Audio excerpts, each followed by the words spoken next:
Bonjour à tous. Parmi les indispensables de ma bibliothèque, j'ai bien sûr les 2 livres de Barbara Ann Brennan puisque comme vous le savez, j'ai terminé sa formation et je suis diplômée de son école et de là, j'ai envie de vous présenter le premier de ces livres qui s'appelle Le pouvoir bénéfique des mains. Barbara Brennan, c'est une américaine, c'est une ancienne scientifique puisqu'elle a travaillé à la NASA sur les champs électromagnétiques humains et puis en fonction de tout ce qu'elle a découvert et des visions qu'elle avait, elle a décidé de se consacrer à l'école qu'elle a créée aux États-Unis et qui est donc reconnue par l'État et à exprimer, à expliquer et à transmettre tout ce qu'on pouvait travailler sur les champs d'énergie humaine. La première fois que j'ai découvert son livre, c'était avec la couverture qui se situe en haut à gauche de l'écran, où on voit la personne travailler sur le champ d'énergie. Et je vous avoue que quand j'ai vu cette couverture, je suis restée scotchée pendant presque 30 secondes sur cette couverture qui est juste magnifique. Et en fait, la personne qui était en train de soigner, là, j'avais l'impression que c'était moi. Je n'ai pas pu acheter le livre tout de suite, mais ce livre est resté bien gravé dans ma mémoire. Et quelques années plus tard, eh bien, figurez-vous qu'on me l'a offert. Et donc, du coup, c'est comme ça que je suis progressivement venue à m'intéresser à ce que faisait Brennan et à son école. Aujourd'hui, j'ai envie de vous présenter ce livre parce que c'est vraiment pour moi une des bibles. Il est hyper complet et surtout, il est très structuré puisque je vous rappelle, bah, c'est une ancienne scientifique.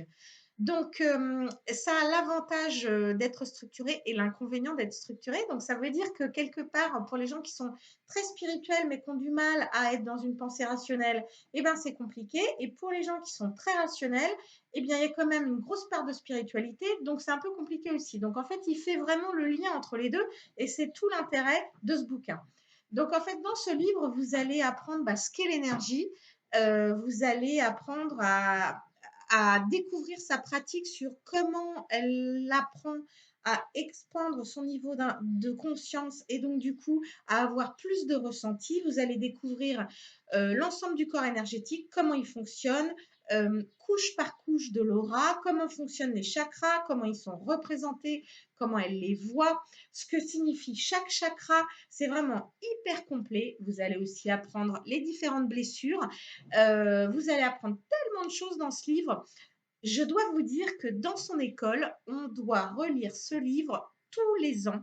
À chaque fin de chapitre, il y a des petites questions sur comment vous vous positionnez par rapport à ça, et donc des questions d'autodiagnostic. Et c'est vraiment intéressant parce que donc j'ai lu ce livre au moins 5 fois, d'abord avant d'aller dans cette école, puis ensuite de manière obligatoire une fois par an. Et à chaque fois, j'ai découvert des choses nouvelles dans ce livre, des choses avec une nouvelle compréhension et une nouvelle vision. Bref, c'est un régal, mais c'est quand même un petit peu ardu, je le sais, puisque j'ai des gens à qui je l'ai recommandé qui m'ont dit qu'ils n'avaient pas réussi à aller jusqu'au bout. D'ailleurs, je dois vous dire que la toute première fois que j'ai mis le nez dans ce livre, je n'ai pas réussi moi-même à aller jusqu'au bout parce que c'est vraiment très remuant. Mais c'est ça qui est génial parce que quand on en est remué, c'est comme ça qu'on avance. Je vous invite à vous abonner à ma chaîne et n'hésitez pas à taper sur votre clavier www.marielortesset.com histoire de découvrir tout ce que je peux vous proposer sur mon site.